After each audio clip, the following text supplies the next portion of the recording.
खोथा आरो आंनि खस्थ' सबबो मोनथियो आंनि आइया माबायदि फेदेरबोनाय आं माबायदि गेलेनायसिम सफैनाय दिनै आङो बर'निफ्राय सबनिबो गेजेरावहाय आं सासे बेबायदि मुंदांखा एसे जाबोदों जाथाराखै आरो नांबावगौ आंनो आरो बेनि थाखाय दा बेबायदि दिनै इमान खस्थ'नि गेजेराव फैनानै आङो इमान सबनिबो गेजेराव बेबायदि गसंनो हादों आरो सबबो आंखौ इमान मान सनमान होदों आं बहुत मोजां मोनदों आरो आङो बेबायदिनो आरो आगबारिलांबाय थानो लुगैयो फैगौ समाव मा थांखि दं अलिम्पिक बायदि मोनसे गेलेनाय हाबाफारियाव बाहागो लानाय बे अलिम्पिकआवथ' आंहा बहुत आसा आंनि एमानो अलिम्पिक गेलेनाय बिकज जुदि माबा मोनसे एम लादों थ' आंनि एमआ अलिम्पिक गेम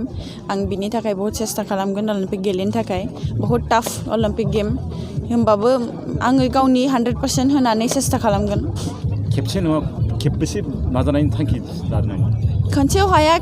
खननैयाव हाया खेनथामाव हाया आं जुजिबाय थागोन जेसेबां बार हायो दिनै मेरिकम दिदिया इमान बैसो जानानै इमान जुजिबाय थानो हायो बा जों मानो हाया जोंथ' दा उथिबोनाय यां गार्ल खनसेयाव हाया खननैयाव हाया एभ्रि टाइम आं सेस्था खालामबाय थागोन थेंक इउ